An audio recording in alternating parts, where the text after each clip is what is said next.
మధ్యలో మనకు వచ్చిన తర్వాత స్టడీ చేయడం వల్ల వాటిని రిట్రాక్ట్ చేసుకోవడం జరుగుతుంది. అందువల్ల వీటి గురించి భయపడక్కర్లేదు. మనం అర్థం చేసుకోవాల్సింది ఏంటంటే అలోపతి మెడిసిన్స్ లో ఎప్పుడైనా రిలీజ్ చేసిన తర్వాత పోస్ట్ మార్కెటింగ్ సర్వేస్ కూడా ఉంటాయి. అంటే ఒకసారి మనం ప్రజల్లోకి రిలీజ్ చేసిన తర్వాత కూడా వాటి గురించి పూర్తిగా అధ్యయనం చేయడం జరుగుతుంది. నిన్న పారాసిటమాల్ బాగా ఎక్కువగా వాడితే లివర్ కి సంబంధించిన దుష్ఫలితాలు రావచ్చు అని తెలిసింది. ఎప్పటి నుంచో తెలిసింది పారాసిటమాల్ ఎక్కువ డోసులో వాడితే, అంటే ఎక్కువ డోసులు అంటే ఎంత 6 గ్రాములు రోజుకు వాడితే కనుక వాటికి దుష్ఫలితాలు వచ్చే అవకాశం. అట్లా మనం కామన్ గా వాడుతున్న మెడిసిన్స్ తో కూడా కొంత మేరకు మనం వాటిని జాగ్రత్తగా వాడకపోతే, వాడాల్సిన పరిమాణంలో వాడకపోతే ప్రాబ్లమ్స్ వచ్చే అవకాశం ఉంటుంది. అందుకని ఖచ్చితంగా మనం పదే వీటి మీద పరిశోధనలు ఇంకా జరుగుతుండాలి. జరుగుతున్న పరిశోధనలో ఉన్న రిజల్ట్స్ బట్టి మనం మార్చుకోవాలి. ఇప్పుడు నేను చెప్పింది 42 రోజుల వరకే పరిశోధన జరిగింది అని. మనం ఇప్పుడు 4 ఏళ్ల వరకు పరిశోధన చేసి ఇప్పుడు ఏమైనా ఎక్కువగా ఉన్నాయా, ఇప్పటికి అప్పటికి ముందుకి ఏమైనా డిఫరెన్సెస్ ఉన్నాయా అనేది మనకి నెక్స్ట్ ఫ్యూ ఇయర్స్ లో తెలిసినట్లయితే అప్పుడు మనం వాటికి సంబంధించిన నివారణ మార్గాలు కానీ ఫ్యూచర్ లో తీసుకోబోతున్న వ్యాక్సిన్స్ ని ఇంకా కొంచెం జాగ్రత్తగా తయారు చేసుకోవడానికి కానీ వీలుంటుంది. డాక్టర్ గారు, ఈ మధ్య కాలంలో చూసుకుంటే విపరీతంగా హార్ట్ అటాక్స్, హార్ట్ కి సంబంధించిన ప్రాబ్లమ్స్ అయితే ఎక్కువగా వస్తున్నాయి వయసుతో సంబంధం లేకుండా. సో వీటికి వ్యాక్సినేషనే కారణం అనేసి కూడా ఒక ప్రచారం అయితే ఉంది. సో దీనికి సంబంధించి ఇది అపోహ అనుకోవచ్చా, లేకపోతే ప్రచారంలో ఉంది అనుకోవచ్చా? సో కొన్ని అధ్యయనాలు నిజమని నిర్ధారిస్తున్నాయా? ఇప్పుడు మనకు జరిగిన అధ్యయనంలో మనం మాట్లాడుకున్న 9 కోట్ల మందిలో మనకి వాడిన కోవిషీల్డ్ అనే వ్యాక్సిన్ గురించి పరిశోధన, దాంట్లో ఎక్కడ గుండె జబ్బులు ఎక్కువయ్యి అనేది రాలేదు. అంటే గుండె జబ్బులకు సంబంధించిన పరిశోధన కూడా చేశారు. దాంట్లో కనీసం 42 రోజుల్లో కూడా గుండె జబ్బులు పెరిగినట్టుగా ఎక్కడ రాలేదు. కాబట్టి ఇప్పుడు దాకా మనకి వ్యాక్సిన్స్ వల్ల గుండె జబ్బులు పెరుగుతున్నాయి అనడానికి ఆధారం లేదు. అట్ ది సేమ్ టైం మీరు అన్నట్టుగా ఈ మధ్యలో వయసుతో నిమిత్తం లేకుండా విపరీతంగా హార్ట్ అటాక్లు పెరగడం జరిగింది. నిన్నే ఒక హార్ట్ అటాక్ పేషెంట్ నేను ట్రీట్ చేయడం జరిగింది. వాళ్ళ వైఫ్ వచ్చి ఇప్పుడు నేను కూర్చున్న చోట నాకు ఎదురుగా కూర్చోన్నారు. వాళ్ళు చెప్పడం జరిగింది, అమ్మా ఇలా హార్ట్ అటాక్ ఉంది, మీ హస్బెండ్ కి ఇమీడియట్ గా యాంజియోగ్రామ్ చేసి స్టెంట్ వేయాలి అని.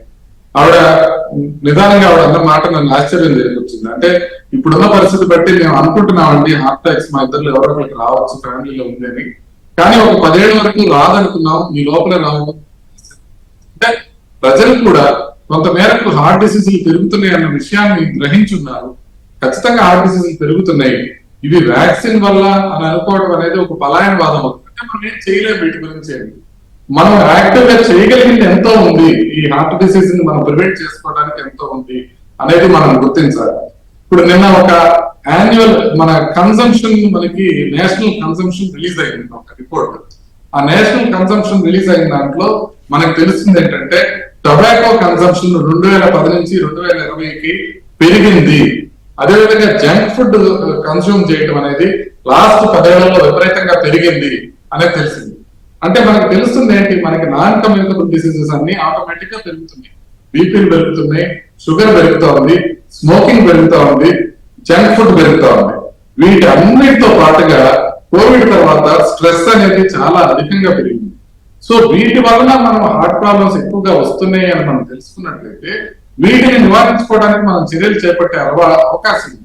మనం ఎప్పుడైతే వ్యాక్సిన్ అని చెప్పి ఒక డస్ట్బిన్ లో ఇవన్నీ వేసేస్తామో అప్పుడు దాన్ని ఏ విధంగా నివారించుకోవాలి అని చూసే పద్ధతులన్నీ వెనక్కి వెళ్ళిపోతాయి. కాబట్టి మనకి తెలిసిన రిస్క్ ఫ్యాక్టర్స్ ని వల్ల మన హార్ట్ ప్రాబ్లమ్స్ వస్తున్నాయని చూస్తే మనకు ఒక అడ్వాంటేజ్.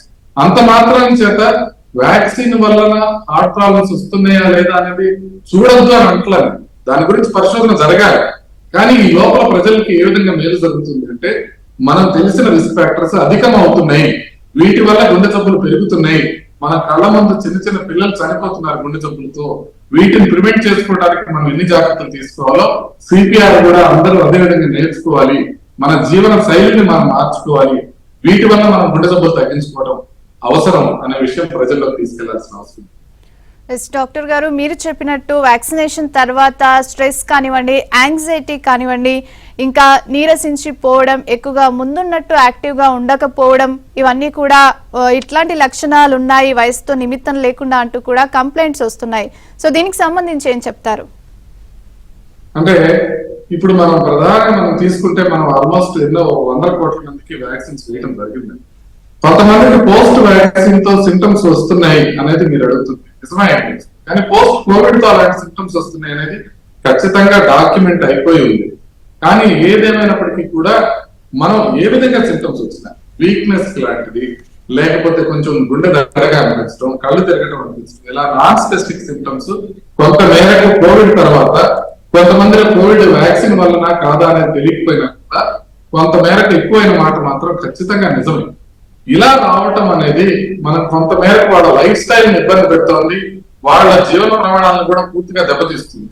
అయితే వీటిపైన అనేక పరిశోధనలు జరుగుతున్నప్పటికీ కూడా ఇప్పటి వరకు వీటికి క్లియర్ గా ఒక ట్రీట్మెంట్ కానీ ఒక ప్రోటోకాల్ కానీ రావడం జరగలేదు.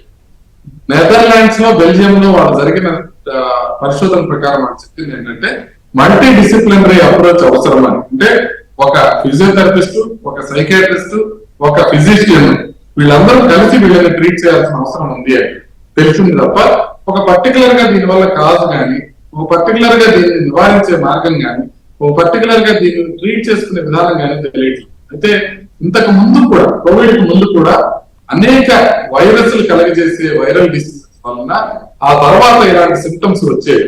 వాటిని క్రానిక్ ఫెటిగ్ సిండ్రోమ్ అని పిలిచేవాళ్ళు. అంటే చాలా రోజుల పాటు వైరస్ వచ్చి తగ్గిపోయిన తర్వాత కూడా బాడీ పెయిన్స్ రావటం, జాయింట్ పెయిన్స్ రావటం, నీరసంగా నిస్సత్తుగా ఉండటం, కళ్ళు తిరగటం, దడగా అనిపించడం, బ్రెయిన్ ఫాగ్ గా అనిపించడం, ఇవన్నీ లక్షణాలు మన కోవిడ్ కి ముందు కూడా మిగతా వైరస్లతో వచ్చినాయి. కాబట్టి ఇది ఇంకా వైరస్ వల్ల వచ్చిన ప్రాబ్లం కానీ మనం గుర్తించడం వల్ల దానికి కొంత మేరకు ట్రీట్మెంట్ తీసుకోవచ్చు. కొంత మేరకు ఇది డిఫికల్ట్ ప్రాబ్లం ట్రీట్ చేయడం, అంటే అంత ఈజీగా తగ్గిపోదు. ఇవన్నీ ఒక టాబ్లెట్ వాడటం వల్ల కంప్లీట్ గా తగ్గిపోవడం అనేది ఉండదు. కానీ ఒక మల్టీ డిసిప్లినరీ అప్రోచ్ తో దీన్ని ఖచ్చితంగా ట్రీట్ చేయొచ్చు.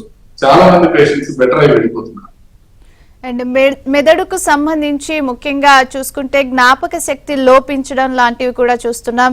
అదేవిధంగా మెదడు కండరాల పైన కూడా దీని ప్రభావం ఉండేసి మెదడులో కూడా బ్లడ్ క్లాట్ అవ్వడం లాంటివి కూడా కరోనా తర్వాత తీసుకున్న వ్యాక్సినేషన్ వల్ల సంభవిస్తుందనేసి కొన్ని కేసెస్ లో మనం గుర్తించాం. సో దీన్ని ఎంతవరకు అరికట్టవచ్చు అంటారు?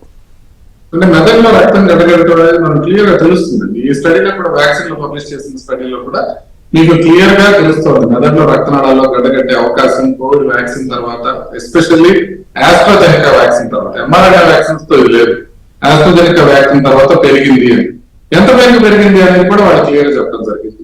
1,00,000 మందిలో 2.5 మంది కంటే 2 లక్షల మందికి వ్యాక్సిన్స్ ఇచ్చినట్లయితే 5 పెరిగే అవకాశం ఉంది. అది కూడా మొదటి డోసు వ్యాక్సిన్ తర్వాత పెరిగే అవకాశం ఉంది. సో ఖచ్చితంగా బ్రెయిన్ లో క్లాట్స్ వచ్చే అవకాశం ఎక్కువ ఉంది. అది కూడా యంగ్ ఫీమేల్స్ లో ఎక్కువ ఉండే అవకాశం ఉంది అని చెప్పి కొన్ని దేశాల్లో 50 ఏళ్ళు దాటిన వాళ్ళకి మాత్రమే ఆస్ట్రాజెనికా వ్యాక్సిన్ ఇవ్వడం జరిగింది. అనేక దేశాల్లో ఆస్ట్రాజెనికా వ్యాక్సిన్ నిషేధించడం జరిగింది దీనివల్ల.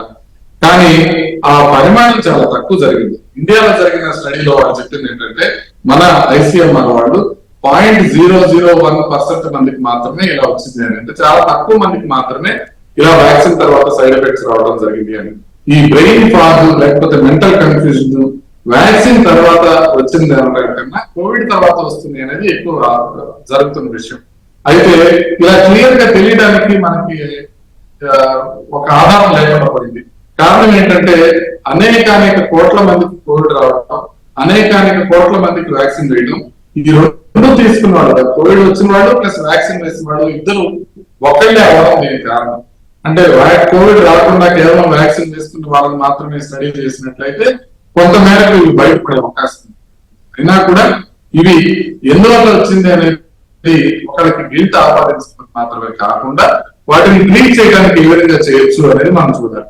ఒకటి మనం గమనించాల్సింది ఏంటంటే బ్రెయిన్ కి సంబంధించిన సమస్యలు కూడా మొదటి 2 నెలల లోపలనే వచ్చే అవకాశం ఎక్కువగా ఉంటుంది, ఆ తర్వాత వచ్చే అవకాశం తక్కువ ఉంటుంది. రెండోది మనకి క్లాటింగ్ టెండెన్సీ ఎక్కువ ఉందా లేదా అని చూసే పరీక్షలు ఉంటాయి, కొన్ని డీడైమర్ లాంటి పరీక్షలు. అవి అందరికీ చెయ్యాలి అనడానికి ఎటువంటి బేసిస్ దొరకలేదు. ఇప్పుడు అందరికీ చేసి వచ్చిన వాళ్ళందరూ బ్లడ్ థిన్నర్స్ వాడాలి అనడంలో ఎటువంటి అర్థం కనపడలేదు. మూడోది వ్యాక్సిన్ చేయించుకున్న వాళ్ళు కానీ కోవిడ్ వచ్చిన వాళ్ళు కానీ అందరూ ఆస్పిరిన్ వేసుకోవాలి అనే వాదన మొదలు పెట్టారు. అది కూడా కరెక్ట్ కాదు అనేది అనేక పరిశోధనలు తెలియదు. ఆస్పిరిన్ వాడటం వల్ల కొంతమందికి బ్లీడింగ్ సమస్యలు వచ్చే అవకాశం ఉంది. కాబట్టి ఇది అందరూ ఈజీగా తీసుకుని వాడాల్సింది కాదు. కేవలం పరిశోధనలో ఏదైనా ప్రూవ్ అయితే మాత్రమే ఆ తర్వాతనే ఇలాంటివి చేయాల్సి వస్తుంది. కాబట్టి మనం విడిగా బ్లడ్ థిన్నర్స్ వాడటం కానివ్వండి, విడిగా బ్లడ్ థిన్నింగ్ ఎంత వరకు ఉంది, రక్తం పలచగయ్యే అవకాశం ఎంత ఉంది అనే పరీక్షలు చేయించడం కానివ్వండి ఆ పెద్దగా అవసరం లేదు. కాబట్టి బ్రెయిన్ కి సంబంధించిన విషయం కూడా హార్ట్ కి సంబంధించిన విషయాలు లాగానే మనం భావించాలి. ఇంకా హార్ట్ కన్నా బ్రెయిన్ కి కొంత మేరకు క్లాట్స్ కలుగజేసే అవకాశం ఎక్కువగా ఉంది కోవిషీల్డ్ తో వ్యాక్సిన్ అనేది మనకు తెలుస్తుంది.